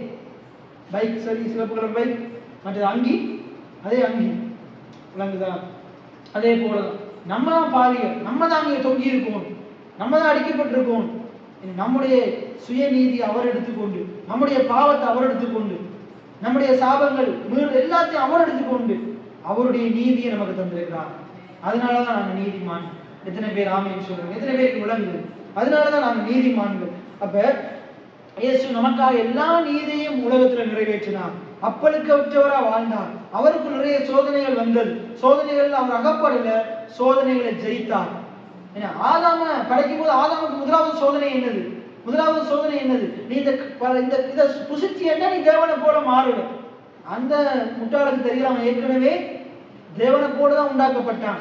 இப்ப நான் உங்களுக்கு சொன்ன காரியத்தை நான் பார்க்க வர போறோம். இந்த அதிகாரத்துல பாருங்க, இதுல பாருங்க, இது 17ஆம் வசனத்தை வாசிங்க. அன்றியும் வானத்திலிருந்து ஒரு சத்தம் உண்டாகி, இவர் என்னுடைய நேசகுமாரன், இவரில் பிரியமாய் இருக்கிறேன் என்று உரைத்தது. ரைட். இயேசு ஜோர்தானிலே ஞானஸ்தானம் பற்றி மேல வரும்போது அங்க என்ன செய்றாரு? பரிசுத்த ஆவியானவர், தேவ ஆவியானவர் புறாவை போல அங்க இறங்குறாரு. இயேசுவின் மேல இறங்குறாரு. இப்ப அங்க பரிசுத்த ஆவியானவர் இருக்கிறாங்க, மனுஷகுமாரன் இருக்கிறார். ஆவியானவர் இருக்கிறாரு, மனுஷகுமாரன் இருக்கிறார். இப்ப மேல இருந்து ஒரு சத்தம் கேட்குது, வானத்திலிருந்து. என்ன தேவன் சத்தம் இருக்கிறார். இப்படி வானத்திலிருந்து ஒரு சத்தம் உண்டாகி, இவர் என்னுடைய நேசகுமாரன். யாரு? யார்? இயேசு கிறிஸ்து. இயேசு என்னுடைய நேசகுமாரன், அவர் என்னுடைய குமாரன், அவர் என்னுடைய குமாரன். இப்ப இயேசுக்கு என்ன கேட்குது? என்ன கேட்குது? பிதாவின் சத்தம் கேட்குது. ஆவியானவரால பாருங்க, ஞானஸ்தானம் பெற்று ஆவியானவர் பெற்றுக்கொண்ட பிறகு என்ன கேட்குது? தேவனுடைய சத்தம் கேட்குது. ஆவியானவர் நம்மளை என்ன செய்யறாரு? நடத்துகிறவரா இருக்கிறார். வசனத்தின்படி நடத்துகிறவரா, போதிக்கிறவரா இருக்கிறார். என்ன அப்ப சத்தம் கேட்குது. யாரோட சத்தம்? இப்ப சத்தத்துல என்ன கேட்குது? நீ என்னுடைய பிள்ளை, நேச பிள்ளை, நான் உன்னை நேசிக்கிறேன், நீ என்னுடைய நேசகுமாரன். அடுத்த சோதனை என்ன வருதுன்னு பாருங்க. நீ என்னுடைய நேசகுமாரன், இவர் என்னுடைய நேசகுமாரன். யாரு? இயேசு என்னுடைய நேசகுமாரன், இவரில் பிரியமா இருக்கிறேன். அப்ப இப்ப இயேசு தன்னை எப்படி சொல்லணும்? ஆண்டவருடைய பிள்ளைனா ஆண்டவர் மேல பிரியமா இருக்கிறார். நான் என் தேவனுடைய நேசகுமாரன், தேவன் என் மேல பிரியமா இருக்கிறார். எத்தனை பேர் ஆமேன்னு சொல்றீங்க? ரைட். இப்ப அடுத்த சோதனை என்ன வருதுன்னு பாருங்க. 4ஆம் அதிகாரம் 1வது வசனத்துல வாசிங்க. அப்பொழுது இயேசு பிசாசினால் சோதிக்கப்படுவதற்கு ஆவியானவராலே வனாந்தரத்துக்கு கொண்டு போகப்பட்டார்.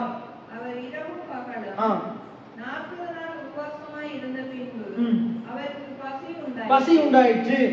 அப்பொழுது சோதனைக்காரன் அவரிடத்தில் வந்து, நீ தேவனுடைய குமாரனேயானால். என்ன வருது? நீ தேவனுடைய. அதுக்கு முதல்ல தான் தேவனே வாயால சொல்லிட்டார், நீ என்னுடைய நேசகுமாரன், நீர் என்னுடைய நேசகுமாரன். அவர் யோசேப்புடைய குமாரன் அல்லவா? கண்ணால பார்க்கிறபடி உலகத்தின் அடிப்படையில இயேசு என்னது? காணப்படுற ரீதியில இயேசு யாருடைய குமாரன்? யாருடைய நேசகுமாரன்? யோசேப்புடைய நேசகுமாரன், மரியாளுடைய நேசகுமாரன்.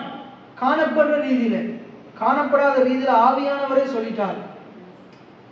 அங்க பேசுற சத்தம் மட்டும் தான் கேட்குது, ஆளை காணல. காணப்படாத தேவன் சொல்றாரு, நீ என்னுடைய நேசகுமாரன், இயேசு என்னுடைய நேசகுமாரன். இயேசு வந்து இல்ல நான் யோசிப்புடைய குமாரன் அப்படின்னு சொல்லல. எங்க சொல்றாரு, நீ தேவனுடைய குமாரனே ஆனால். சாத்தானுக்கு மாதிரி சொல்லல, நான் தேவனுடைய குமாரன் இல்லை, நான் வந்து இந்த எங்க அப்பா தான் இருக்கிறார், நாசரத்துல இருக்கிறார், நாசரத்துல நான் வளர்ந்தேன், பெத்லகேம்ல பிறந்தேன். எங்க அப்பா யாரு? யோசேப்பு, சூசேப்பர். அப்படி சொல்லல.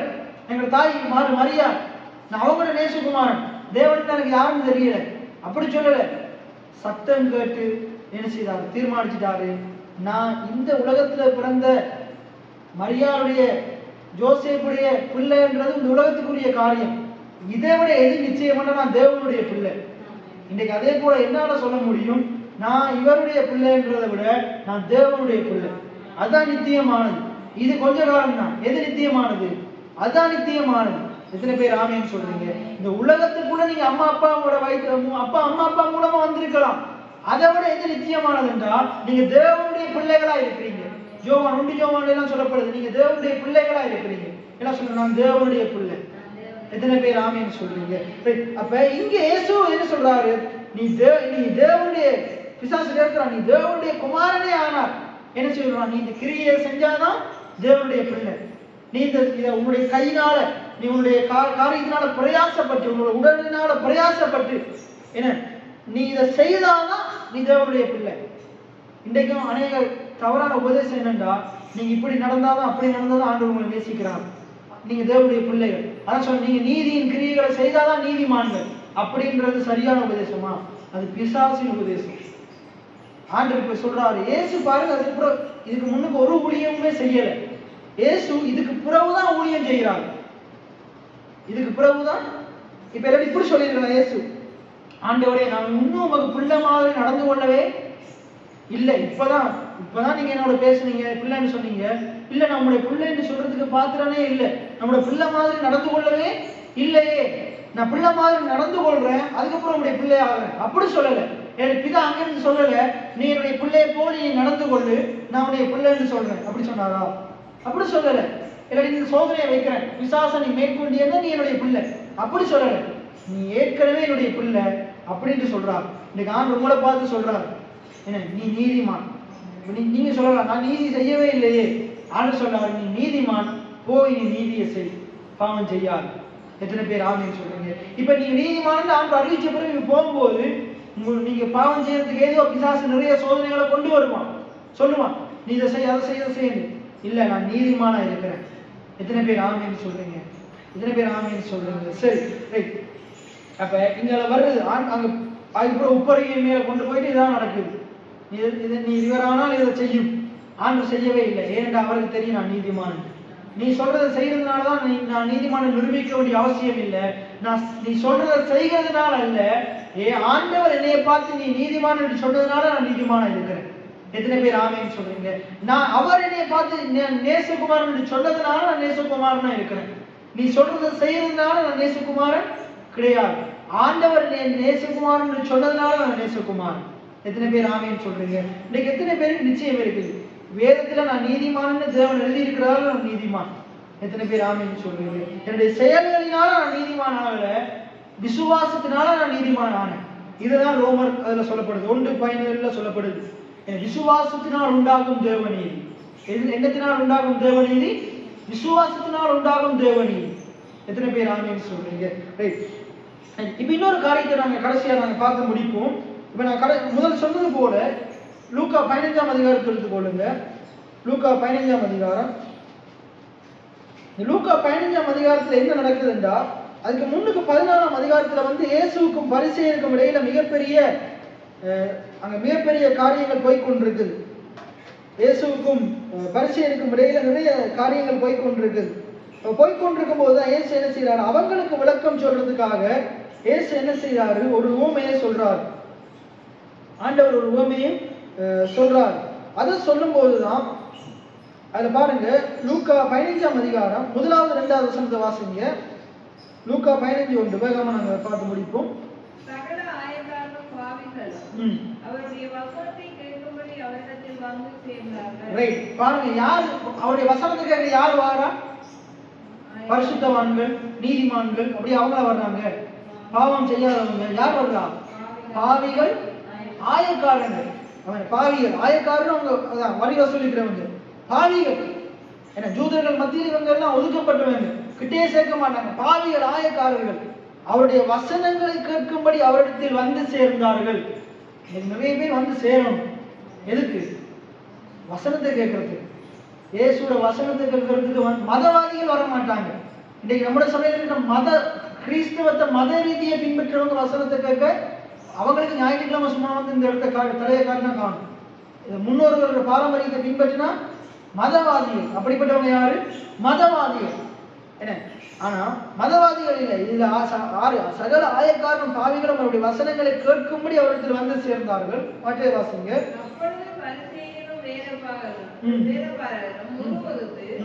இவர் பாவிகளை ஏற்றுக்கொண்டு அவர்களுடைய சாப்பிடுகிறார் என்றார்கள். இதுதான் நடக்கும்.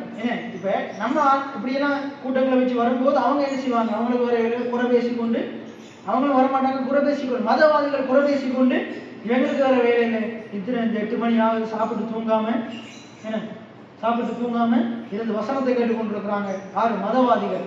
என்ன அங்க போனா கும்பிட்டு போட்டோமா வந்தோமான்னு இருக்க வேண்டாமா அப்படின்னு ஏதோ காய்ச்சி கொண்டு இருப்பாங்க. அப்ப பரிசேயரும் வேத பாரகரும் முறுமுறுத்து பாவிகளை ஏற்றுக்கொண்டு அவர்களோடு சாப்பிடுகிறார் என்றார்கள். அவர்களுக்கு அவர் சொன்ன ஓமையாவது இவங்களுக்கு தான் என்ன செய்யறாரு? யாருக்கு? இந்த பரிசேயருக்கும் வேத பாரகருக்காகத்தான் என்ன செய்யறாரு? ஊமையை சொல்றாரு. யாருக்காக ஊமையை சொல்றாரு? யாருக்கு சொல்லல? பாவிகளுக்கும் ஆயக்காரர்களுக்காக ஊமை சொல்லல, வேத பாரகருக்கும் பரிசேயருக்கும் ஊமை சொல்றாரு.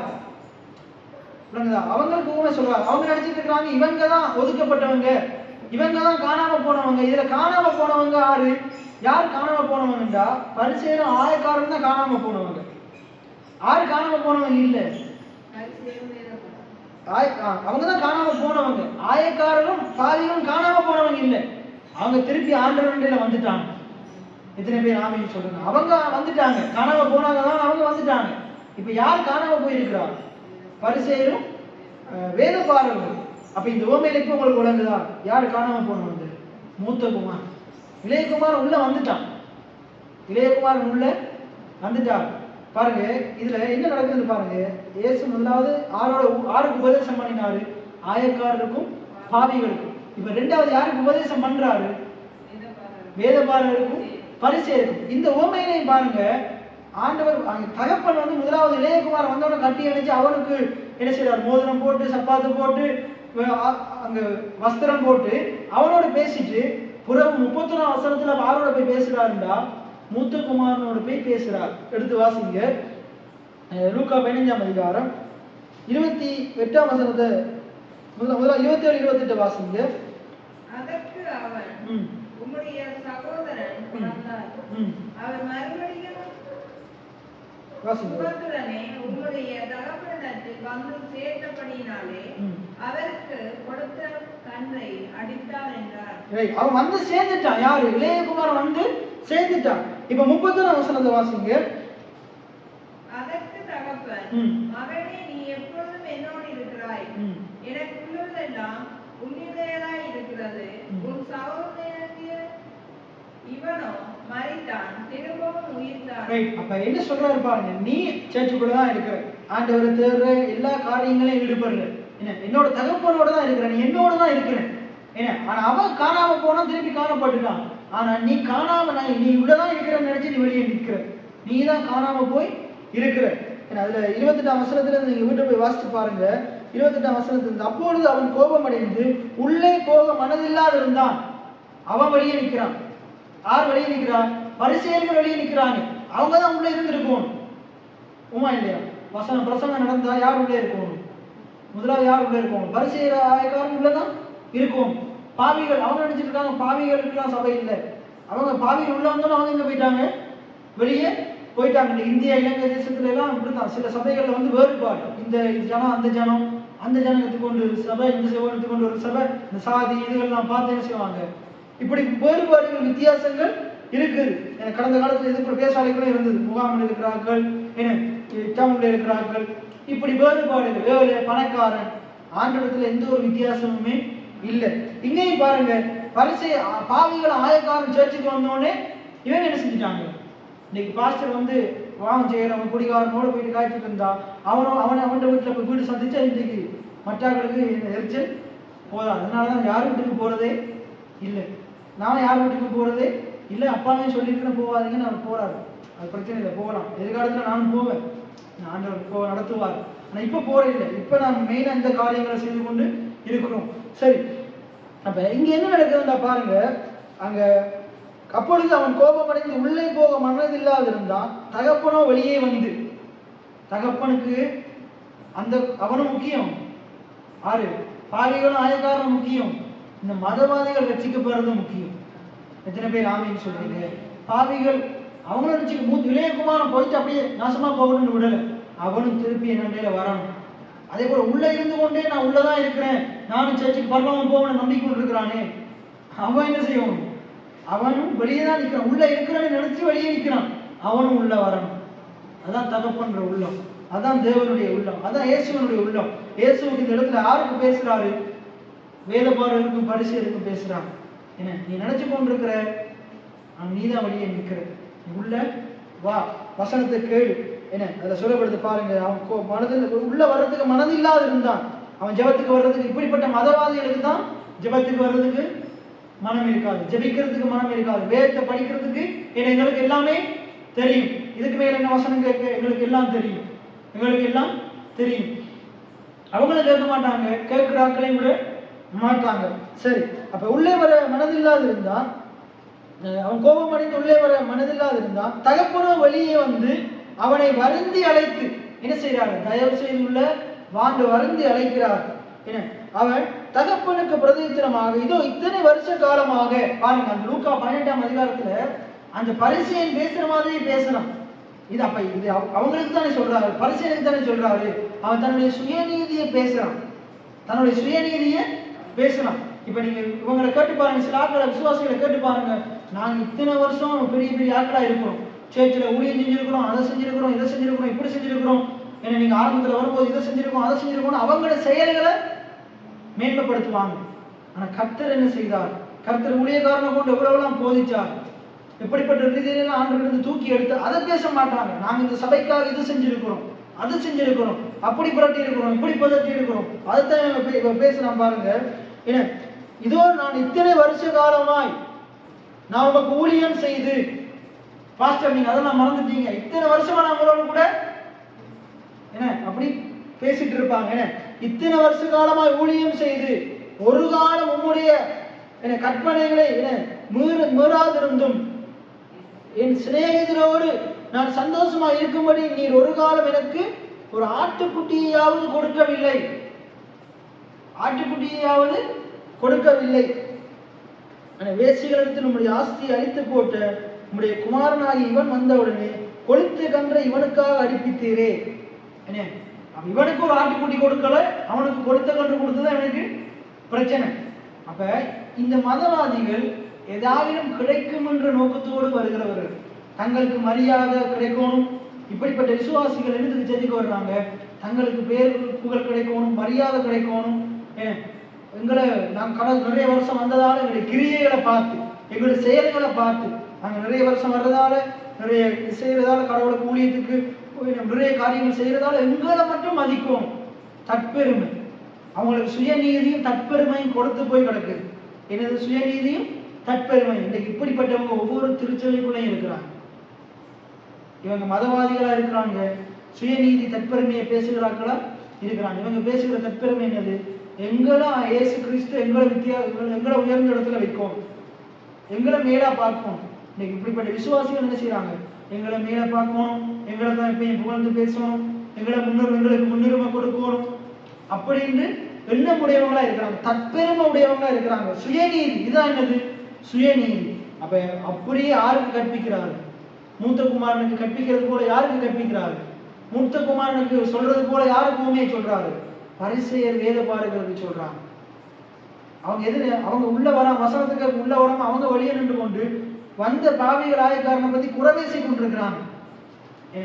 அதே போல இவங்க அதுல ஆயக்காரங்க பாவிகள் தவறு செய்தவங்க தான், ஆனா அவங்க இயேசுவின் இடத்துல கிருபைக்காக ஏங்குறாங்க, மன்னிப்புக்காக ஏங்குறாங்க, மன்னிப்பு பெற்றுக்கொண்டு ஆண்டவரோட ஐக்கியப்படுறாங்க. ஆனா இவங்க தாங்க உள்ள வெளியில செய்கிற கிரியைகளை பாக்குறாங்க, உள்ளே இருக்கிற அழுக்க பாக்குறாங்களே இல்லை. உண்மையில அவங்களோட பொல்லாதவர்களா இவங்க இருக்கிறாங்க. யாரை விட பொல்லாதவங்க, அந்த பாவிகள் ஆயக்காரங்களை விட பொல்லாதவர்களா யார் இருக்கிறா, இவங்க இருக்கிறாங்க. அப்ப அந்த இடத்துல காணாமல் போனது யாரு, அந்த பரிசேயரும் வேத பாரகரும் தான், அந்த மூத்த குமாரன் தான். யாருக்கு கற்பிக்கிறாரு, பரிசேயர் ஆயக்காரருக்கு கற்பிக்கிறார், மூத்த குமாரன் ஓமையை சொல்லி கற்பிக்கிறார். இப்ப காணாமல் போன மகன் இவ்வளவு நாள் நீங்க கேட்ட பிரசங்கம் வேறமா இருக்குமா இருந்தால் அது மிகவும் தவறு. அது இளைய குமாரன், அது கெட்ட குமாரன் சொல்லக்கூடாது, இளைய குமாரன். ஆனா அந்த இடத்துல உண்மையா சொல்லப்பட்ட என்ன சம்பவம் என்றா, மூத்த குமாரனை பத்தி சொல்லப்பட்டது. யாருக்கு படிப்பின் என்றா, மதவாதிகளுக்கு, பரிசேயர் சதுசேயர் போன்ற மதவாதிகளுக்கு படிப்பின். ஏன்னா இதுல நிறைய சத்தியங்கள் கற்றுக்கொள்ளலாம். இந்த காலம்பரை இதுக்கு முன்னுக்கு எனக்கும் உண்மையா தெரியாது, இந்த வெளிப்பாடு எனக்கும் தெரியாது. ஆனா இந்த காலம்பரை இந்த சம்பவத்தை நான் மேலிருந்து வாசிக்கும் போதுதான் ஆண்டவர் ஆவியானவர் இந்த காரியங்களை வெளிப்படுத்தினார். எத்தனை பேருக்கு விளங்கிச்சு நான் சொன்னது. அப்ப இன்னைக்கு நீங்களும் இப்படியே நினைச்சு கொண்டு வந்திருக்கலாம். நீங்க வீட்டை போய் திருப்பி தியானிச்சு பாருங்க. ஏன்னா இப்போ நான் சொன்னபடி நம்புங்கன்னு சொல்றேன். நீங்க போய் தியானிச்சு பாருங்க, ஆண்டு உங்களுக்கு வெளிப்படுத்துவா. ஏன்னா நீங்க இன்றைக்கு உள்ள இருக்கிறீங்களா வெளியே இருக்கிறீங்களா? மதம் உள்ள இருக்கிற மதத்தை எல்லாம் தூக்கி போட்டுருங்க. ஏதோ ஜெபம் நடக்கிறதுக்காக வரக்கூடாது. நீங்க பார்த்தோம் ஆண்டவர் மற்றது எனக்கு ஒரு ஆட்டுக்குட்டியாச்சும் தரமாட்டாங்களா? ஆண்டு எனக்கு ஆசீர்வாதம் தரமாட்டாரா? என்ன நன்மை தரமாட்டாரா? அதுக்காகவே ஜெபத்துக்கு இந்த ஜெபத்துக்கு வராதிங்க. நான் ஆண்டுடைய சத்தத்தை கேட்கும்.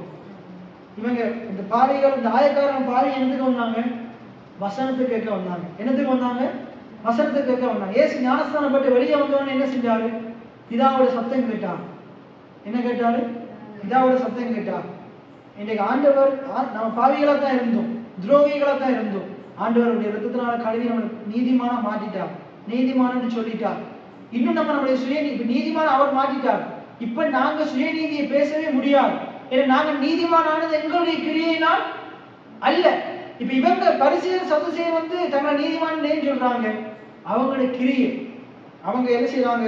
இவ்வளவு வருஷம் சர்ச்சில் இருக்கிறாங்க, அவங்க இவ்வளவு வருஷம் என்ன செய்யறாங்க? நிறைய காரியம் செய்யறாங்க, அது செய்யறாங்க, இது செய்யறாங்க. அதனால நான் நீதிமான் அல்ல. அதனால நான் நீதிமான். இப்ப நான் இந்த சபையில 20 வருஷமா நானும் இருக்கிறேன், பிறந்த இருந்து இங்க இருக்கிறேன்டா, அதனால நான் நீதிமான் இல்லை. அதனால நான் இந்த இடத்துல வரல. 20 வருஷம் இருக்கிறதால இந்த இடத்துல வரல. பாஸ்டர் பிள்ளைன்றதால இந்த இடத்துல வரல. விளங்குதா? அப்படின்னா எங்க தம்பி வந்திருக்கணும் ஊழியத்துக்குள்ள, எங்க தங்கச்சி 2 பேரும் ஊழியத்துக்குள்ள வந்திருக்கணும், பாஸ்டர் பிள்ளைகள் வந்திருக்கணும். அதனால வரல. கிருபையினாலும் இந்த இடத்துல நிக்கிறேன். நான் ஏதோ நல்ல செய்யற, அவங்களோட நல்லது செய்யறதால இந்த இடத்துல இல்லை. விளங்குதா? அவங்களோட கொள்ளாதவங்களா நான் இருந்தாலும் ஆண்டுடைய கிருபை இருந்தா இந்த இடத்துல கொண்டு வரும். எத்தனை பேர் ஆமேன்னு சொல்றீங்க? ஆண்டுடைய கிருபை இப்படிப்பட்ட மனுஷனையும் தூக்கி நிறுத்தும். எத்தனை பேர் ஆமேன்னு சொல்றீங்க? இப்படிப்பட்ட மனுஷனையும் தூக்கி நிறுத்தும். ஏன்னா விசுவாசத்தினால் நீதிமான் பிழைப்பான். அன்றைக்கு நான் பிழைத்திருக்கிறது விசுவாசத்தினால். எத்தனை பேர் ஆமேன்னு சொல்றீங்க? அந்த ஆயக்காரன் பாவையும் அந்த இடத்துல வசனத்தை கேட்கிற அளவுக்கு ஆண்டவர் முன்னுக்கு வந்து இருக்கிறது அவங்க ஆண்டவர் விசுவாசத்தினால். நான் பாவிதான், நான் இந்த மத அவர்களை விட நான் பாவிதான், ஆண்டுடைய சமூகத்துக்கு வர்றதுக்கு தகுதி அற்றவன் தான். என்னால் அவன் செய்த கிரியன்படி இருக்க முடியாது. இத்தனை வருஷம் அவன் இருந்திருக்கா, என்னால் இருக்க முடியல. அவனுக்குள்ள எல்லா தாளமும் இருக்குது, திறமை இருக்குது, எனக்குள்ள இல்லைதான். ஆனாலும் எனக்கு ஆண்டுடைய கிருபை தேவை. ஆண்டு என்னுடைய பாவத்தை மன்னிச்சிருக்கிறான். பாவின்னு நான் அவருக்கு அறிக்கை செய்யும்போது என்னை கழுவி சுத்திகரித்திருக்கிறான். இன்னைக்கு நான் நீதிமானா இருக்கிறேன். எத்தனை பேர் ஆமேன்னு சொல்றீங்க? அவருடைய கிருபையினால நான் இந்த இடத்துல இருக்கிறேன். எத்தனை பேர் ஆமேன்னு சொல்றீங்க? இன்னைக்கு ஒருவேளை நாங்க இந்த இடத்துல இந்த 3 உவமையில நாங்க யாரு? நாங்க அந்த பாவிகள் ஆயக்காரனை போலவா ஆண்டுடைய சத்தத்தை கேட்க இன்னைக்கு வந்திருக்கோமா? நாங்களும் இன்னைக்கு வந்திருந்தாலும் மதவாதிகளை போல இருக்கிறோமா? காணாம போய் இருக்கிறோமா? உள்ள இருக்கிறோமா நினைச்சு கொண்டு வெளியில் இருக்கிறோமா? இப்படிப்பட்டவங்க பரலோகத்துக்கு போக போறது கிடையாது. தேவனுடைய ராஜ்யத்துக்குள்ள போக போறது கிடையாது. அவங்களும் மனம் திரும்புவோம். இன்னைக்கு நம்முடைய சபைக்குள்ள இப்படிப்பட்டவங்க இருக்கிறாங்க. ஆண்டவர் நமக்கு கற்றுத்தருகிற காரியம் என்னென்றா, ஆண்டவர் உங்களுக்கு தேவ நீதியை தந்திருக்கிறார், உங்களை நீதிமான்னு சொல்றார். ஆண்டவர் நமக்கு கொடுத்த காணப்படாத ஆசீர்வாதத்துல ஒன்று என்னது? அவருடைய நீதி. என்ன சொல்லுங்க? தேவனுடைய நீதி. நான் தேவனுடைய நீதியை பெற்றவனா இருக்கிறேன், நான் நீதிமானா இருக்கிறேன். இது என்னுடைய செயல்களினால் இல்லை, இயேசு எனக்கு சம்பாதித்து தந்தது. எத்தனை பேர் ஆமேன்னு சொல்றீங்க? ஆகையினால இன்னைக்கு நாங்கள் ஜெபம் பண்ண போகிறோம். அப்படி நாங்கள் எழுந்து நின்றவர்களாக நாங்கள் ஜெபம் பண்ண போகிறோம். ஆண்டவரே, நம்முடைய சமூகத்துக்கு வர தகுதியற்ற பாவியா இருக்கிறேன், துரோகியா இருந்தேன். ஆனா நீங்க உங்களுடைய ரத்தத்தினால கழுவி அப்ப உம்முடைய நீதி எனக்கு தந்திருக்கிறீங்க. அதுக்காக நன்றி சுவாமி. அந்த இளையகுமாரனை போல நானும் உண்மையை விட்டு தூரமா போனேன். நீர் எனக்கு கொடுத்த காரியங்களை எல்லாம் நான் அழித்து போட்டேன். நான் பாவம் செய்கிறவனா இருந்தேன், நான் துன்மார்க்கம் செய்கிறவனா இருந்தேன், நான் விபச்சார வேசித்தனம் செய்கிறவனா இருந்தேன். என்னை தயவா மன்னித்தீங்க, அதற்காக நன்றி சுவாமி. என்னை மறுபடியும் கட்டி அணைத்தீங்களே, நன்றி ஆண்டவர். என்னுடைய பாவங்களை நான் அறிக்கை செய்யும் போது நான் உங்களுடைய சமூகத்துல நிற்க தகுதியற்றவன். உங்களுடைய வேலைக்காரனை போல நான் இருந்து வேலைக்காரனுக்கு கொடுக்கிற சாப்பாடு தாங்கன்னு கேட்டாலும் நீர் என்னை பிள்ளை என்று சொன்னதற்காக நன்றி சுவாமி. நீர் என்னை வேலைக்கு அடிமையாக பார்க்கவில்லை, நீர் என்னை பிள்ளையாய் பார்க்கிறீங்க ஆண்டவரே. நீர் என்னை பிள்ளையாய் பார்க்கிறீங்க ஆண்டவர். நீர் என்னை பாவியாய் பார்க்கவில்லை, நீர் என்னை நீதிமானாய் பார்க்கிறீங்களே ஆண்டவரே. அதற்காக நன்றி சுவாமி. இயேசுவினுடைய நீதியை எனக்கு தந்திருக்கிறீங்களே நன்றி என்று சொல்லி இப்படியே வாய்களை திறந்து நாம் நன்றி செலுத்துவோம். நன்றி கர்த்தாவே, நன்றியோடு துதிக்கிறோம், சோஸ்தரிக்கிறோம் ராஜாவே. ஆண்டவரே, நீர் என்னை அப்பாவுடைய பிள்ளையாய் மாற்றினபடியினால் நன்றி செலுத்துகிறோம். அப்பா, நீர் என்னை நீதிமான் என்று அழைக்கிற தேவக்காய் நன்றி செலுத்துகிறோம் ஆண்டவரே. நன்றியோடு துதிக்கிறோம் ஆண்டவரே. அப்பா, தேவனுடைய நீதியை பெற்று நான் நீதிமானா இருக்கிறேனே சுவாமி. அப்பா, சுயநீதி எல்லாம் ஆண்டவரே, தேவ நீதி எனக்கு உண்டாயிருக்கிறது சுவாமி. அதற்காக நன்றி செலுத்துகிறோம் ஆண்டவரே, நன்றி செலுத்துகிறோம் ஆண்டவரே. கல்வாரி சிலுவையிலே அப்பா காணப்படாத ஆசீர்வாதமாகிய நீதிமான் என்கிற அப்பா அந்த ஆசீர்வாதத்தை எனக்கு தந்தபடினால் நன்றி. அப்பா, உம்முடைய நீதி எனக்கு தந்தபடினால் நன்றி செலுத்துகிறோம் ஆண்டவரே. நன்றி கர்த்தாவே. அப்பா, நன்றி செலுத்துகிறோம். அப்பா, என்னை தயவாய் மன்னித்த தேவனுக்காய் நன்றி செலுத்துகிறோம் ஆண்டவரே. கிறிஸ்துவுக்குள்ளே என்னை புதிய சிருஷ்டியாய் மாற்றினபடி நான் நன்றி ஆண்டவரே. காணாமல் போன என்னை காணும்படி கொண்டு வந்திருக்கிறபடி நான் நன்றி செலுத்துகிறோம் ஆண்டவரே. அப்பா, இந்த நல்ல சத்தியத்தை எங்கள் சபை ஜனங்களும் அறிந்து கொள்ள உதவி செய்வீராக. பரிசேயர் வேதகாரர்கள் போல் இருக்கிற எங்களுடைய சபை ஜனங்கள் அறிந்து கொள்வார்களாக. அப்பா, எங்களை சுற்றி வாழ்கிற எல்லா மத ஜனங்களும் அறிந்து கொள்வார்களாக ஆண்டவரே. எல்லாம் சுயநீதியை பிடுங்கி எறியப்படுவதாக. ஒவ்வொருவருக்குள்ளும் தேவ நீதியை பற்றி அறிவு உண்டாவதாக ஆண்டவரே. தேவ நீதியை பற்றி அறிவு உண்டாவதாக ஆண்டவரே. நாங்கள் இன்னும் அதிகமாக தேவ நீதியை பற்றி அறிந்து கொள்ள உதவி செய்யும் ஆண்டவரே. உடைய கிருபையை பற்றி அறிந்து கொள்ள உதவி செய்யும் ஆண்டவரே.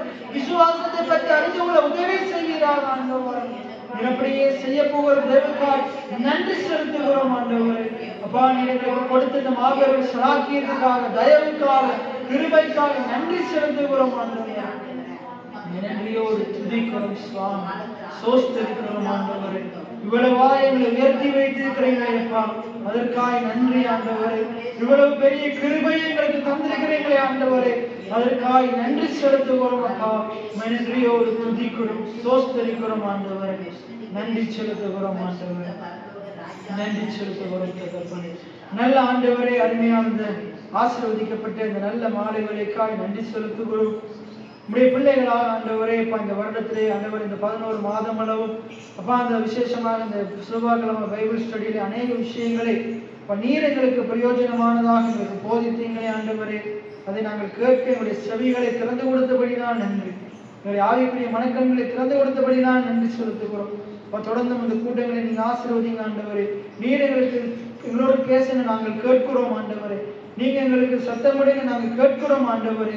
பிதாவானவர் பேசினது போது குமாரனானவர் கேட்டது போல, நான் தேவனுடைய குமாரன் நேசகுமாரன் அறிந்து கொண்டது போல நாங்களும் உடைய நேசகுமாரர்களாக உடைய குமாரத்திகளாக இருக்கிறோமே ஆண்டவரே. நாங்கள் உடைய மகனாக மகளாக இருக்கிறோம் ஆண்டவரே. அப்பா, அதை நாங்கள் அறிந்து கொள்ள நீங்க எங்களோடு பேசுங்க ஆண்டவரே, எங்களோடு பேசுங்க சுவாமி. தொடர்ந்து இடைப்படுங்க ஆண்டவரே.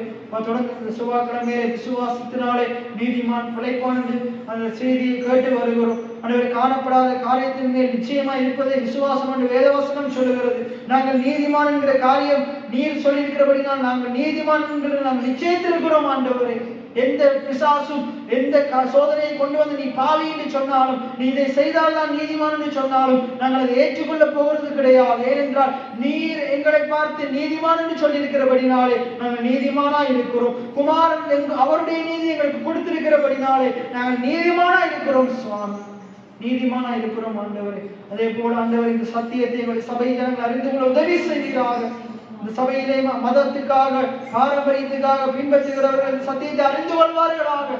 எல்லாம் மத பாரம்பரிய கட்டுகளும் உடைத்து எறியப்படுவதாக உடைத்து எறியப்படுவதாக சுவாமி. நாளைய தினத்திலே உதயபுரத்திலே நடக்கிற வீட்டு கூட்டத்தை ஆசீர்வதிங்க. எல்லா ஜனங்களும் வந்து கலந்து கொள்ள உதவி செய்யுங்க.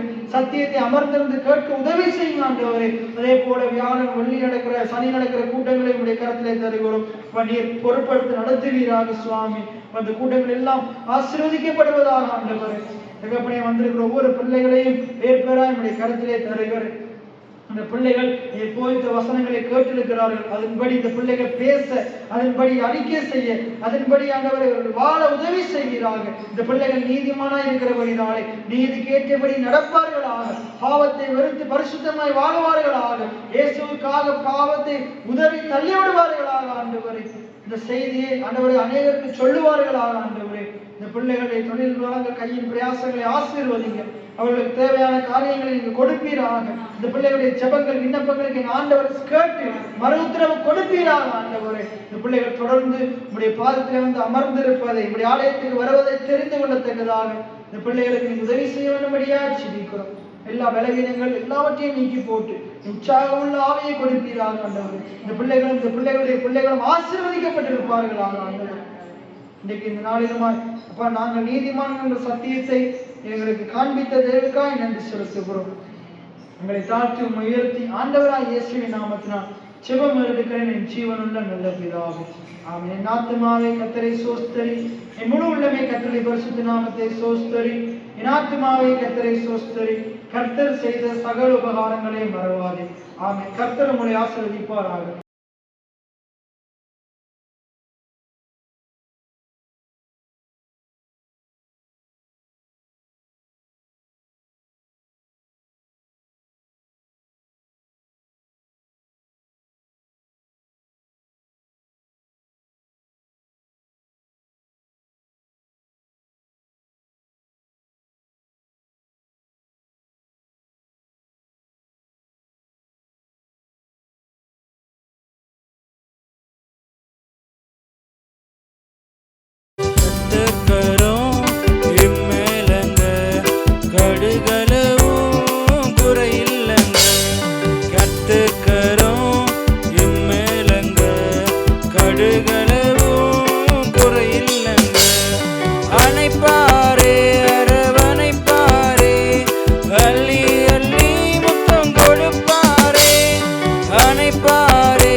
இரக்கம்